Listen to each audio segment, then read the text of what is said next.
श्री कृष्ण जन्माष्टमी में यहाँ पर भक्तों की सुविधा और सुरक्षा का अवलोकन करने और जन्मभूमि पर दर्शन करने और रंगोत्सव में बरसाना में राधा रानी के मंदिर में दर्शन करने के साथ ही होली के उत्सव का साक्षी बनने का भी मुझे अवसर प्राप्त होता है। ये हमारा दायित्व बनता है कि आदरणीय प्रधानमंत्री जी ने जो प्रेरणा हम सबको दी है, वह प्रेरणा है भारत दुनिया के अंदर अपनी आध्यात्मिक विरासत के साथ ही अत्याधुनिक विकास के एक बेहतरीन संगम के रूप में अपने आप को स्थापित करे। आध्यात्मिक विरासत पर पूरी दुनिया आज शोध करने के लिए उतावली दिखाई दे रही है। विश्व मानवता को जब भी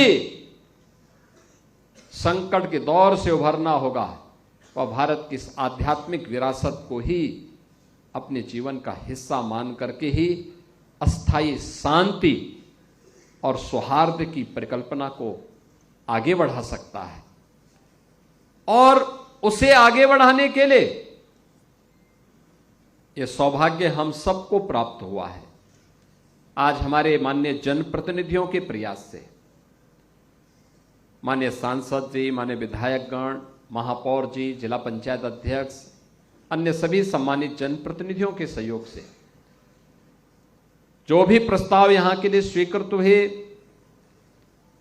उन सभी प्रस्तावों के अनुसार यहां पर एक कार्यों का आज लोकार्पण और शिलान्यास का भी हो रहा है, जिसमें 645 करोड़ रुपए की ये योजनाएं आज इस पूरे क्षेत्र को समर्पित की जा रही हैं।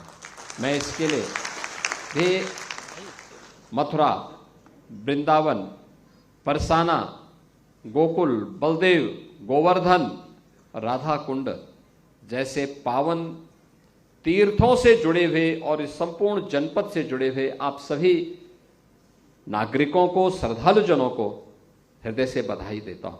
भारत को अपनी गौरवशाली विरासत पर पूरा गर्व करने का अधिकार है। उसे हम आगे बढ़ाएं। उसका संरक्षण करने के लिए हम सबको मिलकर के कार्य करना होगा, मिलकर के आगे बढ़ना होगा। हमारे पूर्वजों ने विपरीत परिस्थितियों में भी इसका संरक्षण किया और आज तो सब कुछ है। केंद्र में प्रधानमंत्री मोदी जी के नेतृत्व में और राज्य में भी ये डबल इंजन की सरकार लगातार इसके लिए प्राण से जुट करके कार्य करना चाहती है। और इसलिए आध्यात्मिक विरासत का संरक्षण हो, लेकिन आधुनिक विकास भी हो, सुविधाएं बढ़े। हम अपनी पौराणिक पहचान के साथ ही वर्तमान विकास से जनता जनार्दन को वंचित न करने दें, इसके लिए एक व्यवस्था बनाई है। मैंने इस बारे में कहा था कि मथुरा, वृंदावन के साथ साथ सभी तीर्थों की समग्र विकास के साथ ही श्रद्धालुओं की सुविधा, उनकी सुरक्षा को सर्वोच्च प्राथमिकता देते हुए एक बड़ी कार्य योजना बननी चाहिए मथुरा, वृंदावन आदि तीर्थों की दिशा। और उस पर हमारा मंथन चल रहा है, कार्रवाई प्रारंभ होने वाली है। अकेले ब्रज क्षेत्र के लिए, यहां के समग्र विकास के लिए 30,000 करोड़ रुपए की एक नई कार्य योजना को लेकर के हम लोग आ रहे हैं। हमारा ब्रज क्षेत्र फिर से द्वापर की स्मृतियों को ताजा करेगा। जिस ब्रज क्षेत्र में रह करके अपना पूरा जीवन समर्पित भाव के साथ हमारे पूज्य संतों ने श्री कृष्ण की भक्ति के लिए, श्री राधा जी की भक्ति के लिए, इन पावन तीर्थों के संरक्षण के लिए अपने आप को समर्पित किया है, उन भावनाओं को सम्मान करने के लिए सरकार आज प्रतिबद्धता के साथ कार्य कर रही है। आज से 14-10 वर्ष पहले, 8 वर्ष पहले कोई ये मानता था कि काशी में काशी विश्वनाथ धाम इतना भव्य बन पाएगा? कोई सोचता था, कोई सोचता भी नहीं था। लेकिन आज आप जाइए काशी में, काशी विश्वनाथ धाम में, जहां पर आज से 10 वर्ष पहले 50 श्रद्धालु एक साथ दर्शन नहीं कर पाता था बाबा विश्वनाथ के धाम में, आज एक साथ 50,000 श्रद्धालु भी आ जाएगा तब भी वहां दर्शन कर लेगा। और महाकुंभ के दौरान इस सावन मास में 8 से 10 लाख श्रद्धालु प्रतिदिन वहां दर्शन किया है। 8 से 10 लाख श्रद्धालु।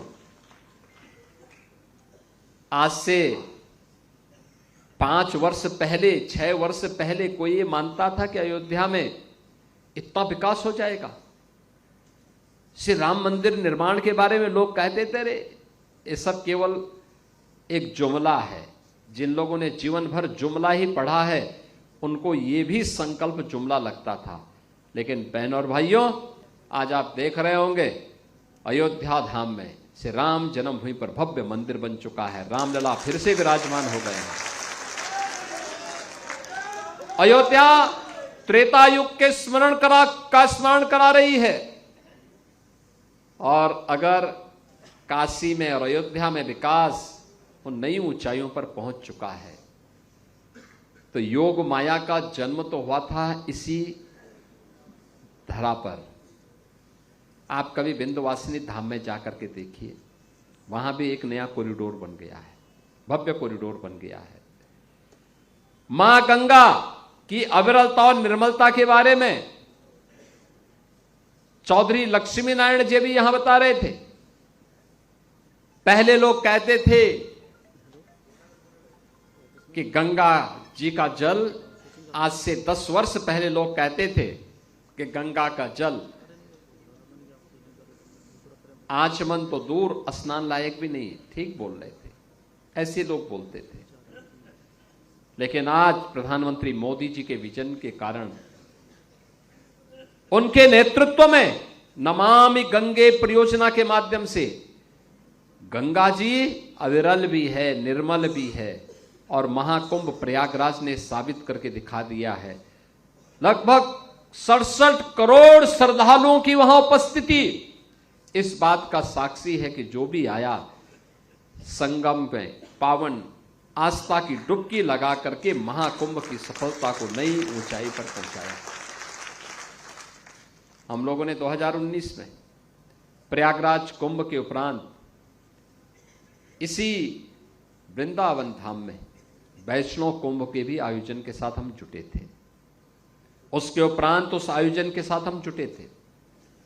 कितना पावन आयोजन था, कैसे लोग बड़ी श्रद्धा भाव के साथ पूरे आयोजन के साथ जुड़ रहे थे। बहनों और भाइयों, ये चीजें दिखाती है ये संभव है। और अब आप मान करके चलिए, जैसे नमामि गंगे परियोजना के परिणाम सार्थक हुए हैं, आज गंगा में डॉल्फिन दिखाई देती है, जलीय जीव दिखाई देते हैं। ऐसे ही यमुना जी के बारे में भी एक नई कार्य योजना बना करके यमुना मैया की भी अविरलता और निर्मलता के लिए डबल इंजन सरकार पूरी ईमानदारी उसके साथ, पूरी प्रतिबद्धता के साथ कार्य करेगी।